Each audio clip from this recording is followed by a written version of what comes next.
la mayoría de la gente cree que alguien allegada a la iglesia no cree en estas cosas paranormales. Hola comunidad. Miren, yo amo las historias paranormales y todo lo relacionado con el terror. Y aunque consumo cierto tipo de contenido, me mantengo al margen. O sea, no me atrevo a mandar mis experiencias, pero con ustedes hay ese algo que parece que estamos todos reunidos como una complicidad. Algo más parecido a los antiguos programas de radio más que un simple canal de YouTube. Y justo eso fue lo que me dio la confianza para enviarles mi historia. Más que nada porque es algo que puede acarrear algunos problemas a los implicados y ya entenderán el porqué. Verán, yo soy una persona que gran parte de mi vida he dedicado a prestar servicio a la iglesia de mi municipio, en específico al templo de Santa Rosa del Vitero. No diré mi ciudad ni mi municipio porque no quiero dar ningún problema a la congregación de ese lugar, pero mi trabajo consiste en llevar de comer al padre de la iglesia, además de ir a limpiar su casa que está ahí mismo. Durante estos años he visto ir y venir a diferentes padres. Cabe aclarar que los padres solo pueden prestar un máximo de 6 años de servicio en una iglesia, hasta ser cambiados a otra. Como he dicho, he trabajado con padres de diferentes partes del mundo y me he acostumbrado al choque cultural que existe. Pero hace algunos años llegó un padre que venía de la India, o al menos eso decía. A este padre lo voy a llamar Gaspar para que se entienda un poquito mejor el relato. Yo tengo mis dudas al respecto de que el padre fuera de dicho país, porque yo ya había trabajado antes con otro padre que también venía de la India, así que ya estaba acostumbrada a su tipo de alimentación, carnes y condimentos que suelen consumir. Y este padre, aunque decían que venía de ahí y que había prestado sacerdocio en ese lugar toda su vida, tenía costumbres completamente distintas.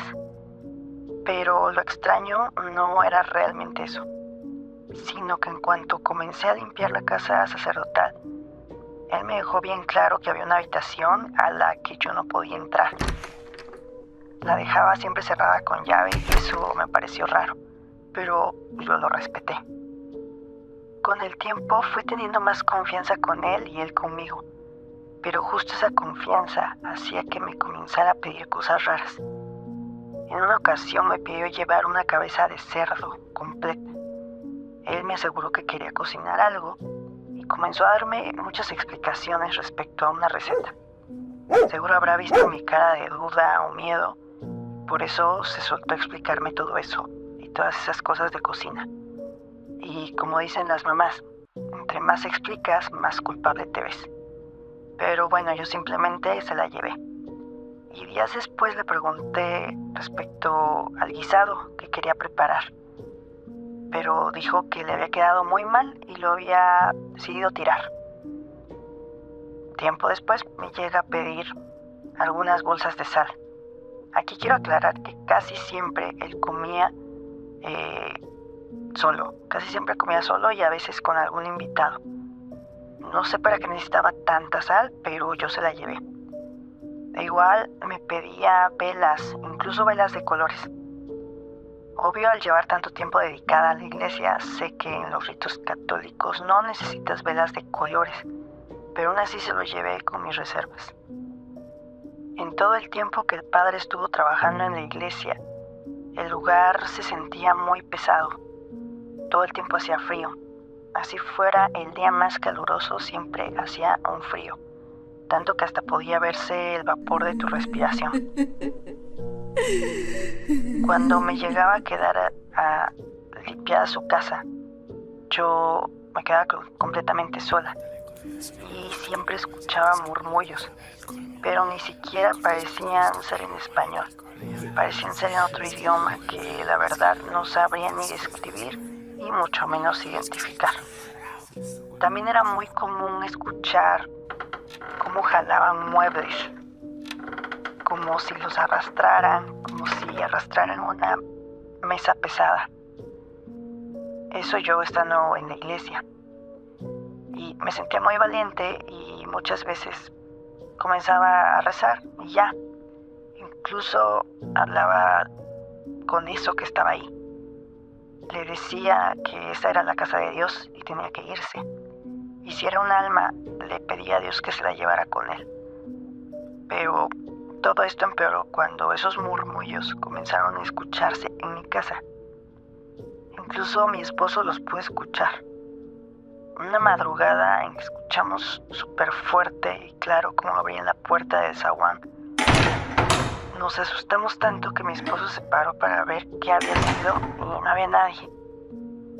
Y en cuanto estuvimos los dos en la cama nuevamente con la luz apagada, escuchamos esos murmullos, pero eran tan fuertes y tan claros, así como si un montón de gente estuviera rezando afuera de nuestro cuarto.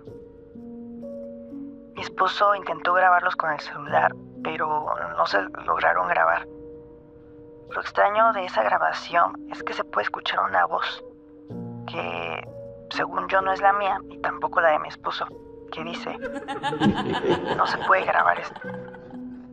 Es raro, no es una voz fantasmal como las de las psicofonías, en las que cada persona puede escuchar lo que su imaginación le hace creer. Esta grabación es súper clara, como la voz de una mujer joven, que estoy segura que no es mi voz. Además de eso, exactamente igual que en la iglesia, ese ruido, como de que movían muebles, como si arrastraran mesas pesadas. También, ahí fue cuando sentí que todo se estaba saliendo de control. Y comencé a sentirme muy mal, muy enferma y débil. Aunque creo que era un pretexto para no tener que ir a la iglesia. Incluso lo comenté con algunas personas muy allegadas de la iglesia y que eran de mi confianza. Creo que los rumores habrán llegado hasta el padre y quizás hasta alguien más, porque pasado un año de que había llegado el padre, lo cambiaron casi de la noche a la mañana. Eso me hizo sentir un poco culpable, pero la verdad es que yo tenía mucho miedo y me dio mucha tranquilidad que se fuera. Además también por todo eso que estaba siguiéndome de mi casa. Pero cuando se fue el padre, todo eso también dejó de molestarme. Las voces y las cosas moviéndose se detuvieron. Tiempo después llegó el nuevo padre, y algo que me hizo darme cuenta que no todo era mi imaginación es que justo el cuarto que había dejado el padre Gaspar y que me había dicho que no volviera a limpiar, el nuevo padre me pidió que lo limpiara muy bien porque apestaba a perro muerto. Cuando me dijo, sentí como se me bajaba la presión y seguro me vio pálida porque me dijo que no tenía que ser ese mismo día. Con el nuevo padre tomé confianza rápidamente porque él era de México, igual que yo. Y en cuanto tuve confianza con él, le platiqué lo que había sucedido.